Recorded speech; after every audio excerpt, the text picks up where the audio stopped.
Hey everyone, this is Steve with Keep 'em Rollin', and it is good to be back. I've been gone for a couple of months, well, a little over a couple of months now, and part of that was life, just busy. Other part of it was technology issues between my camera and my computer and so forth and so on, and trying to figure out how to do these videos, what format's going to work best for me.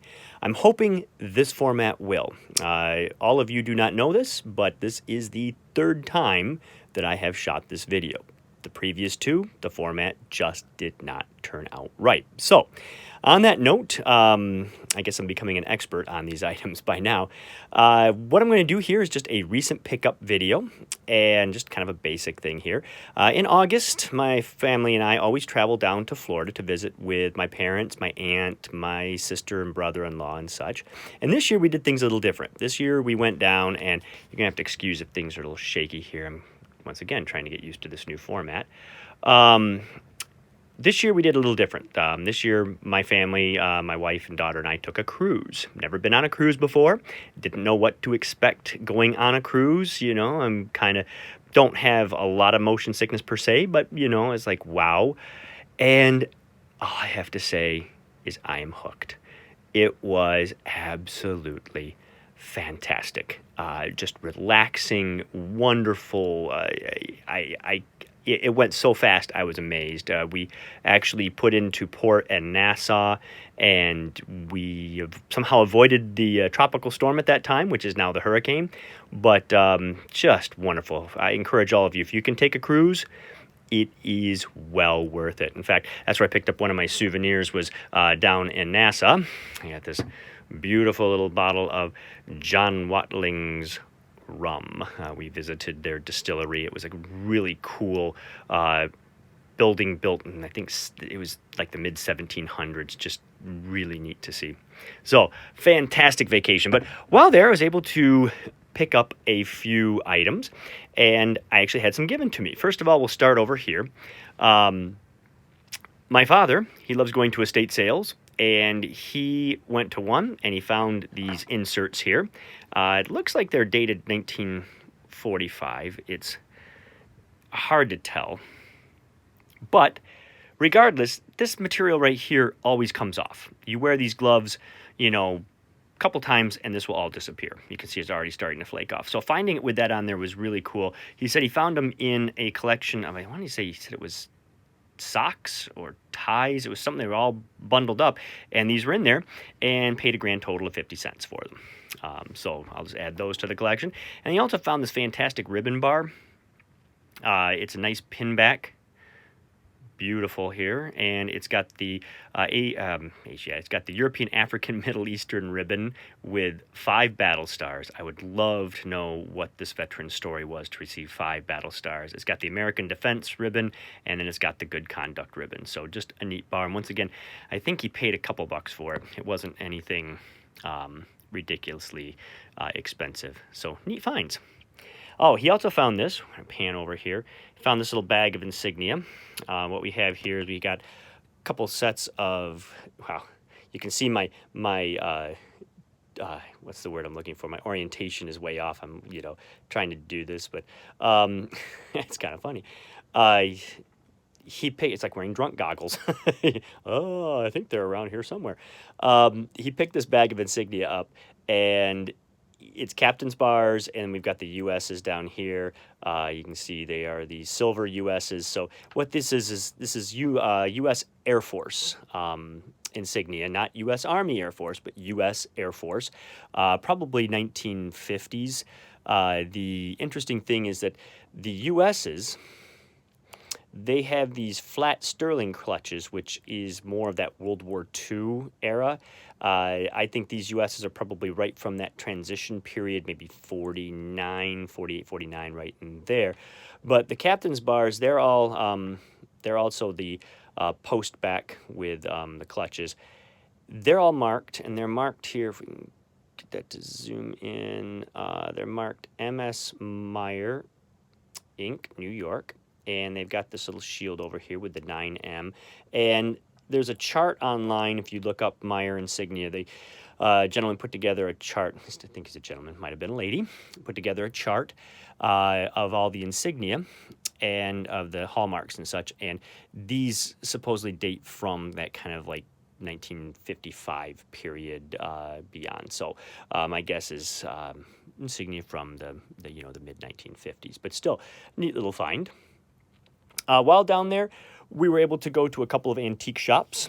One shop I stopped in, they had this picture down here to start. And I'm trying to not buy paper items just because, and I've said this in previous videos, paper items can absolutely bury you. So I'm being very selective. But I like this because she's Red Cross.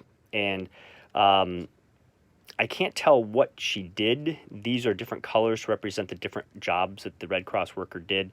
So I am unsure. You can see her Red Cross shoulder insignia. But why I picked this up was, it was $4, but why I picked it up was because on the other side, we have a picture of her friend. It's in this little plastic sleeve, and we have a lucky 4-leaf clover. It's kind of coming apart a bit, but it's still a 4-leaf clover. And, I need all the luck I can get. I don't know about all of you, but just adding a lucky piece to my collection, I figured is, you can't go wrong. And was I $4? Yeah, $4. Now, in the same shop, a gentleman had in his booth this Red Cross item right here, American Red Cross Motor Service. This is the Motor Transport Corps, or the Motor Service. A neat group. Basically, these women helped transport people. So they might transport wounded from the trains to the hospitals. They might transport wounded from hospital to hospital. They might transport other individuals and so forth and so on. So just kind of a neat item to have the insignia and the cap. Unfortunately, had them priced separately, but just neat items. Not a rare insignia per se, but not a common one either. These are a little bit harder to find than other Red Cross. And the caps, overseas caps and visor caps from the Red Cross, very hard to find.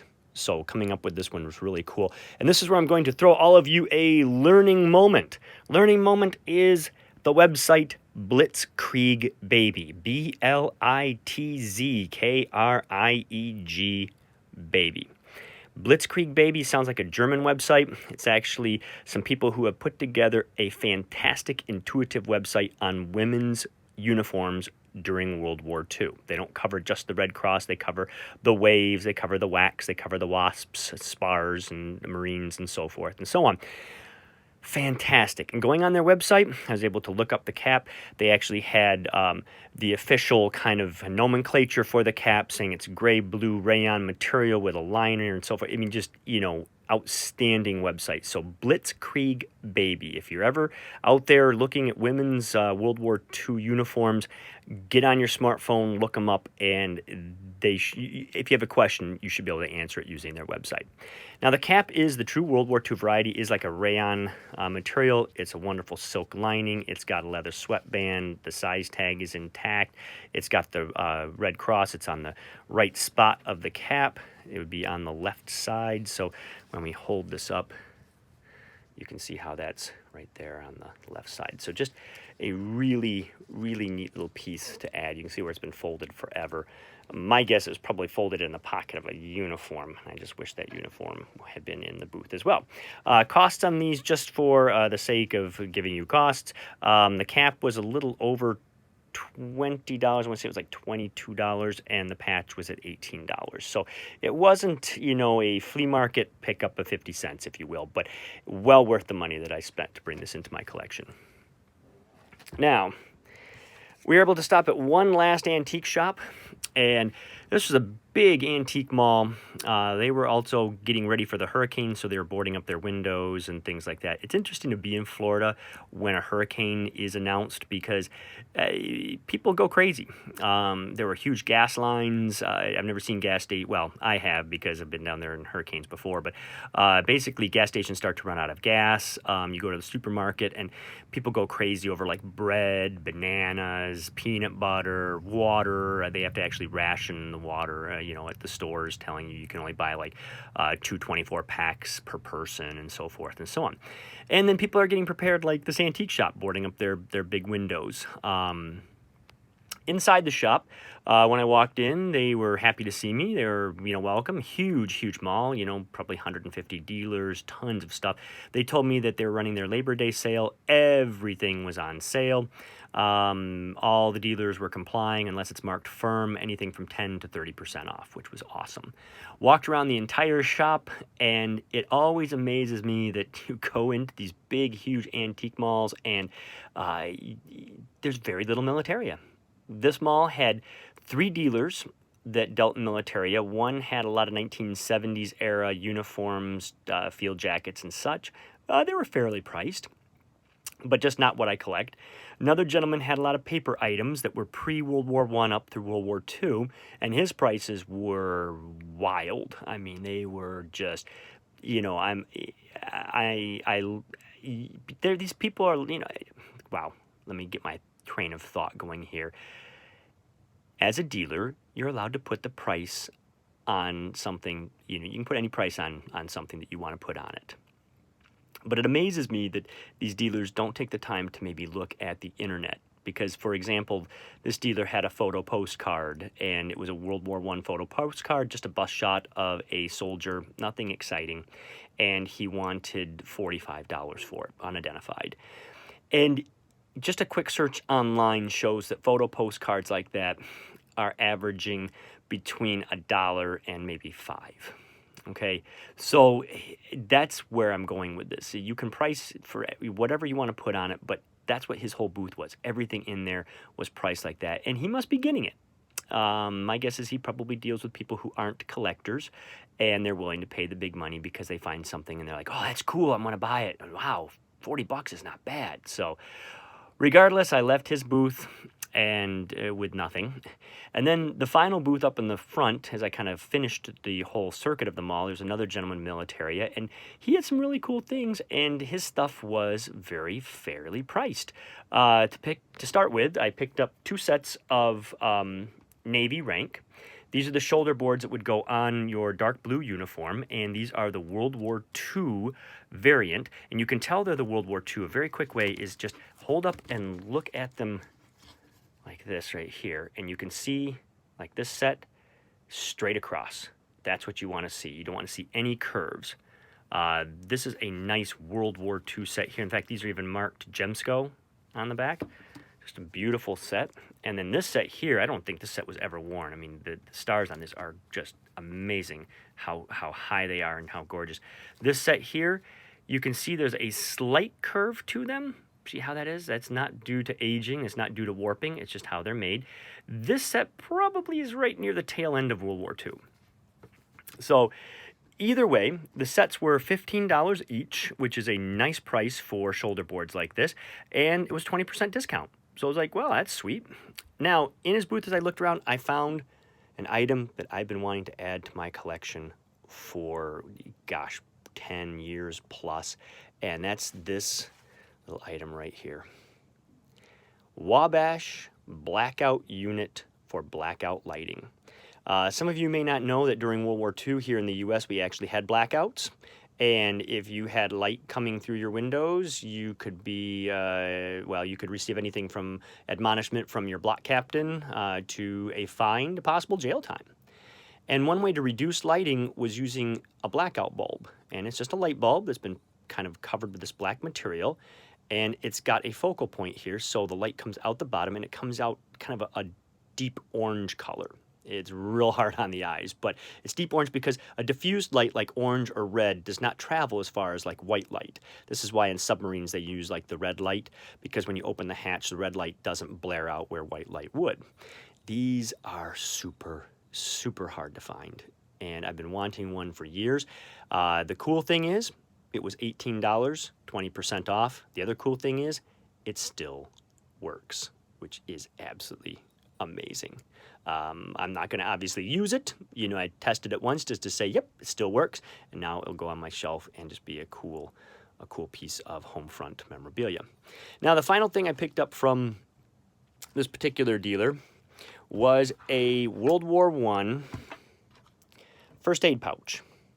And this is another item that I've been really wanting to add to my collection. I have a lot of these pouches I shouldn't say a lot. I have a couple of these pouches, but these darn pouches have gone off the chart as far as costs. You see them in military shows and such, and they want anywheres from $35 to $50 for just the pouch. So you have this really nice pouch dated April 1918. It's Mills. And then inside was this, and this is what I wanted. This is your World War I insert for the first aid pouch. Now, you see the World War II ones all the time. Here's a nice example of the World War II one. This is an early example. It's a brass case painted green and so forth. Just a nice example. These right here, you just don't find them. I've been looking for years. Now, I have come across them at military shows and such, but they're so expensive, I just can't justify spending the money. So when I saw this in the case, I was just, oh, you know, can I see it? The dealer hands it to me. I open it up, I see this, and I'm like, oh my gosh. And here's the price tag, and it's hanging from it, and I'm thinking, okay, what am I willing to spend? You've got the nice pouch here, that's, you know, $30. You've got the insert, that's, you know, potentially $30, $60, you know, 20% off. If it's between 50 and 60, maybe I'll have to really think hard about taking it, but I've wanted one for so long. What do? And I turn the price tag over, and this is what I find. World War I, 1918 aid kit, $12. $9 with the 20% off. I was shocked. These are called the D-pull. Basically what you have here is first aid. What's nice is an early one, 1916. It's Bauer and Black, which you want to see, but the D-pull, right there. You pull that little ring, and it breaks the seal, and the pouch opens. And this one, you can tell, has never been opened. So just a fantastic find, and kind of surprising. The gentleman, or it could have been a lady. I don't want to go that route. But the person who owned the booth, what was interesting is their prices were a little all over the place. They had stuff like the shoulder boards and this right here. And I thought like the shoulder boards were not cheap, but they were fair. The blackout bulb, it's hard to put what is a fair price on that. And then this was what I thought was cheap. But then they had other things that were really what I thought was overpriced. For instance, they had a canteen, which was a real nice canteen that had... it was one that had graffiti on it. The person had etched in where they had been. They didn't do a picture or anything. They just did all the different places. And I thought it said $25. And I thought $25, not terrible. That'd be fun to add to my collection. But then when I got it out and looked at it, the tag actually said $225. So I thought that was the other extreme. You know, you had stuff that was reasonable and then stuff that was really, you know, off the chart. So who knows? You never know what you're going to find. And that's another learning lesson. I know some collectors don't like going to antique malls because they figured they're already picked over. You're not going to find anything good. Well, and then this and this and this, I beg to differ. There are great things to be found at antique malls. So on that note, I'm hoping that you will all see this video. If you don't, well, you won't know, but that'll be then on, I guess, try number 4 or 5. So on that note, this is Steve, hoping that your summer has gone good, hoping that your collecting adventures have been grand, and reminding all of you to keep them rolling.